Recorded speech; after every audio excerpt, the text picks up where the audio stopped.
Yes, it is yet again that time of the week. It is Tuesday, and we are jumping right into today's hot topic. Now, one of the things that I haven't had a chance to talk much about is experience based sales. So, for those of you who are new here, this is the first time maybe you're catching me on live. Hello, my name is Molly. I am your LinkedIn business coach. And when you think about optimizing and monetizing your LinkedIn presence, that is where I come in. So today's or this week's live is really based on the focus of the monetization portion of your LinkedIn. And we can't talk about monetization if we don't talk about what? Sales. So that is what we are going to do today. Now, first and foremost, I just want to be just so real. Just of course, as always, really transparent. You may not realize it. Some of you do, especially if you are self-aware and cognizant of how sales shows up in your life. Sales is everywhere. And so, one thing about my journey of building, continuing to grow a thriving, sustainable coaching business is that when I look at my experience, my day to day things that I'm like activities and things of that nature that I'm doing, I'm like, oh, well, look at that. That's business 101 there for you, right? And so one of the things that just kind of like was an aha moment for me was when I went to church last week. So what do I mean by that? Okay. I go to a non-denominational church. I love it. It is called the Ridge Community Church. It is located here locally in the greater Milwaukee area, Wisconsin. And their whole mission as a church is to get the hope of Jesus into every home. And so, as you guys know, I am a spiritual babe. I firmly believe in a higher power. I believe in God. I do believe in the universe. I believe that there are spiritual components that really play into how we show up in business and how we incorporate that as part of our business strategy. And so, of course, we were at our Sunday service, and as anybody who goes to church understands, is there's a moment where you tithe. It is a moment where your church leaders, or even your church family, right, goes up, and it's a time for prayer and a time for giving, a time for tithing. And, when I was thinking about this, I thought to myself, one thing that I love most about our church is that the way that they go about tithing is it comes from a place of experience based, right? And you guys know I talk a lot about experience based sales. And so just follow me as I go here, okay? Go through this. And I think that's the reason why it just appeals to me so well. So I'm going to paraphrase, but essentially what they usually say is if you are new to the church, if that's the first time that you have joined their service and this is the first time that they are hearing as a person who's attending, okay? If it's your first time hearing and attending service, and it makes you feel weird or awkward to tithe, then our church will tell you, like, don't do it. They'll say, just bypass this time. This is not something that you have to do. But if you call this church your home church, if this is your community, if you feel so called to, then by all means, feel free to tithe. And I love that. I mean, let's be real.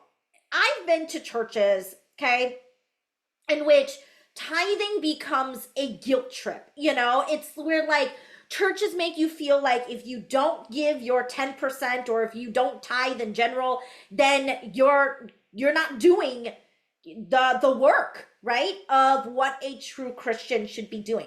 But that's not for today's TED Talk. So I'm going to try not to divert the conversation that direction because that's not what we're about here.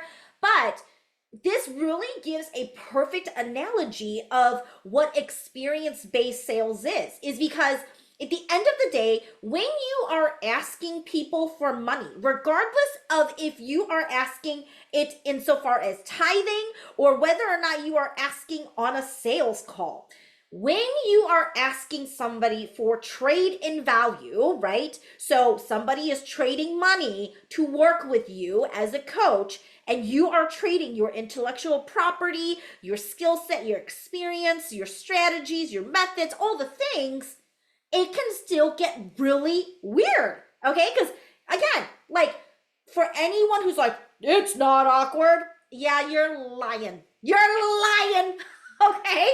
Even now, I've been doing this for 6 years, and through practice, of course, because sales skill is a skill. Sales mastery requires practice, requires the ability to close those areas of opportunity for you.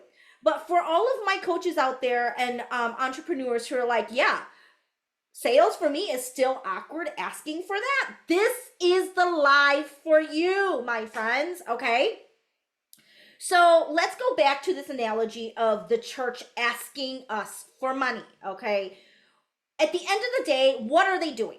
It's a sales pitch. Every Sunday, or in this case with Easter coming up, you best believe that a lot of churches are going to go out there and they're going to be asking for money. That's when the majority of people who come to church, who, maybe you are an Easter and Christmas kind of person, and that's when you go to church, which is, again, no shame, no judgment on that. But they know that the more attended services are for those larger holidays like Easter and Christmas. So I know without a shadow of a doubt that any church that is truly trying to thrive and to curate a sustainable community is going to be asking for money during the Easter service. And so at the end of the day, what I want for you to take away from this is anytime you go anywhere, okay, it is a sales pitch. That is what everyone is doing. It's just sales. And the more that we can, step away from this negative stigma of what sales has, right? And the meaning of that, the more you're going to feel less awkward about trading value for value, okay? So let's break down a little bit more to what I mean when I say experience-based sales. And this is exactly what I teach in my Catalyst program when I work with my clients, is helping my clients to better understand, like, okay, regardless of the fact that awkwardness, right, especially, if you know, okay, for those of you who are stepping into practicing your sales and really pounding your sales calls, okay, when you share your investment point, you know the rule of thumb is to zip it. Don't say anything. You're supposed to just say the price, say it confidently, lay it out there, really believe in your value, okay? Because hopefully you've articulated your value ROI leading up to that point of you sharing the investment, okay?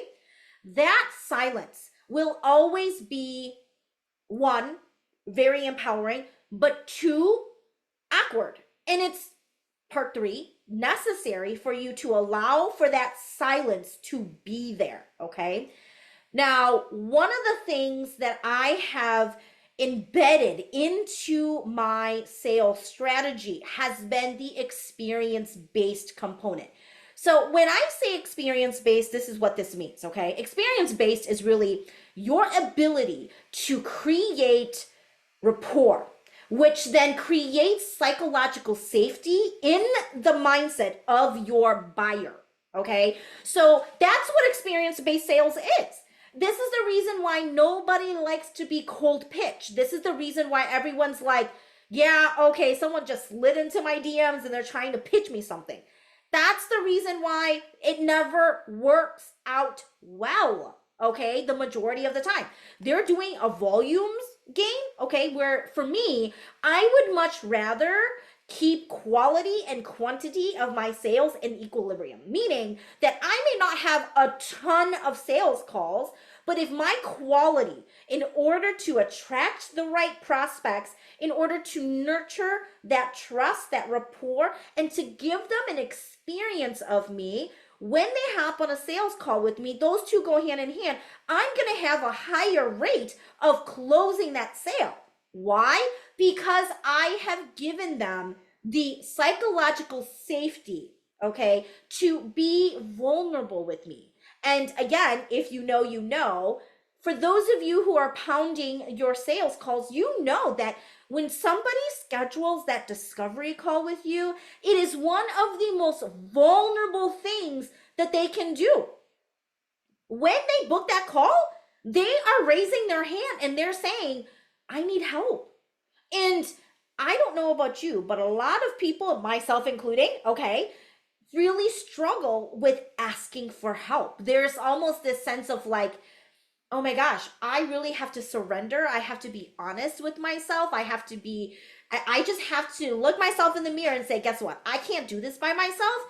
I need help. Okay. And so that's the reason why I so heavily preach, right? You see how you see what I did there?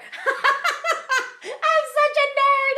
Ah! But anyway, that's the reason why I preach so much on having an experience-based sales journey for your leads, which then becomes your prospects. Your prospects then become your clients, because it really is a journey. And on that note, the other piece here that I want to talk about insofar as experience-based sales is that if you are looking for a quick yes, if you're looking to just get people to say yes, yes, yes, yes, yes, yes, yes, it's not, this method is not going to be for you. I get it. Like people look at me and they're like, Molly, I'm doing everything you're saying and it's not working. Especially when it comes to experience-based sales, it requires time. So what does that mean? Your sales cycle, the way that you invest your time and your energy in this sales cycle is obviously going to be longer. Why? Because you're not sliding just cold into everybody's DM and you're just cold pitching everybody, okay? If you're like me and you're like, no, I really, that just doesn't feel right to me. There's enough awkwardness as it is on sales calls. People are already getting really vulnerable with me and I don't want that kind of experience of me. Then you need to embrace the time that is required for you to give people an experience of you. So I'm sure you're probably thinking like, okay, great, got it, Molly. But what does that mean when you are giving an experience-based sales journey? Okay, so let me dive into that in even more detail for you. All right.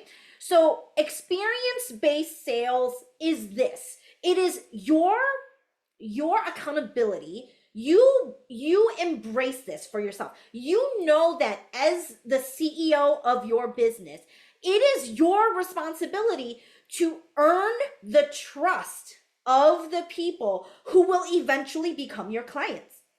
What does that look like? First off, you need to be able to demonstrate that you know what you're talking about, okay? I mean, that's the reason why we talk a lot about social proof. This is the reason why testimonials are so important. And if you can get video testimonials, even more impactful, because you can hear, see, feel that client's body language. You can hear their tone of voice. You can literally feel, okay, and in case you're curious, I do have a video testimonial on my LinkedIn profile. Go under the featured section, you will see.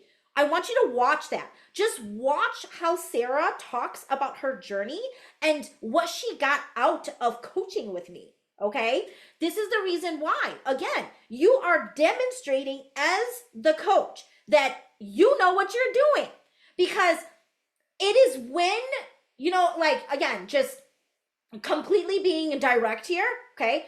I don't buy from people who can't show me that they know what they're doing. Okay? And so when you are truly upholding this strategy of experience-based sales, you already know it is your responsibility. It falls on you to be able to demonstrate to your prospects, to your future clients, this is how I do things. This is why I am great at what I do. Okay. And the ability to do that helps them to then understand that's like, okay, yeah. So Molly is all about lead generation, attraction marketing, and experience-based sales. Ah, interesting. And oh, look, she's got people who can speak to that. Yeah. Okay, cool. Right? So having the demonstration, the proof, right? Proof, okay? Social proof, okay? Whatever that is that you want to showcase. And here's another tip here. This is the reason why I highly recommend that if you are somebody who wants to speak, if you are holding workshops or webinars, this is a great way to demonstrate that you know what you're doing, that what your methods are. It's helping people to understand better, right? And so when people understand, they get your flavor, they get your flair, they understand, okay, yeah, Molly, this is how she teaches, okay? So when you're able to demonstrate, obviously, you also can show people the value ROI that they are going to be receiving when they work with you. Okay. And if there's anything we know about sales, people, anytime you share your investment point with people, they're thinking to themselves, okay, so how is that going to benefit me? Right. And y'all know when I talk about value ROI, I talk about three things: money saved, money earned, time saved. As the CEO of your business, you should be able to articulate that. Now, for some of you, you do more of your work in the intangible space, right? The outcomes and the transformation is more intangible, such as more confidence, more clarity. You are going to be able to sleep better, right? Or peace of mind. That's even a better example, okay?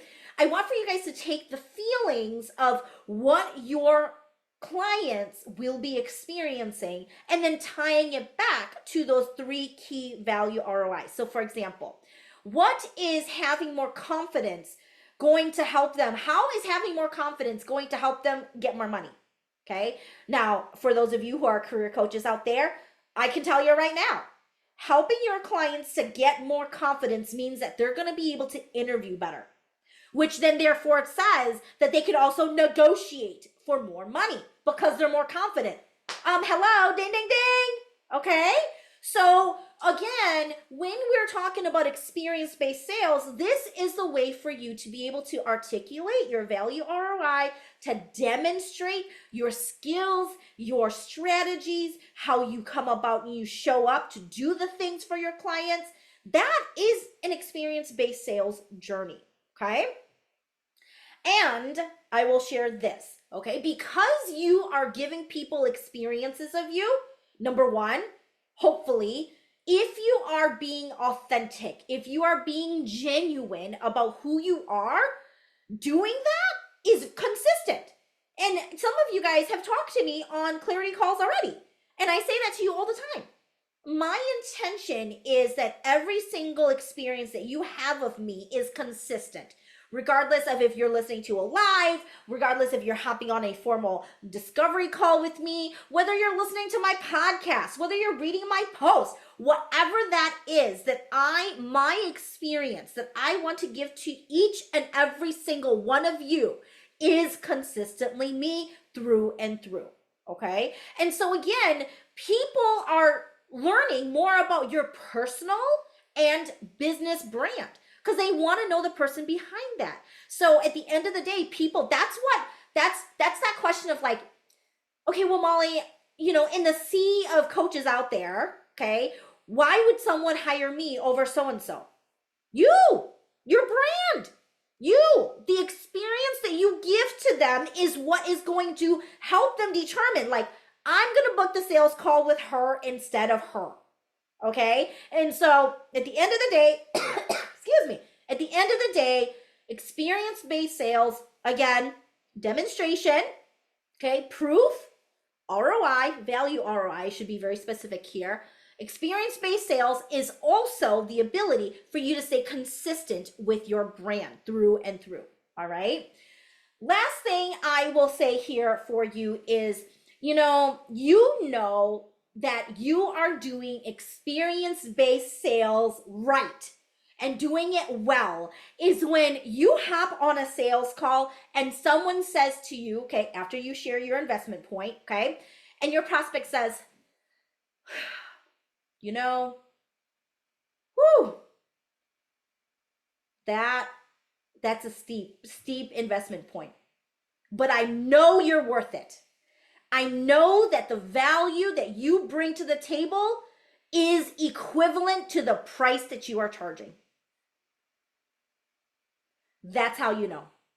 That is how you know that you have done the work necessary to build that trust, to demonstrate, to articulate, showcase, and proven value ROI is when people can say that to you on your sales call.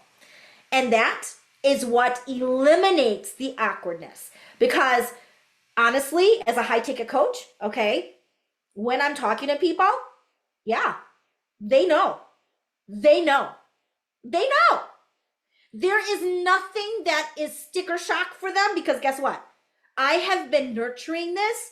I have been demonstrating my skill set, my strategies, my methods, the results, the transformation throughout the time that I have been talking with them.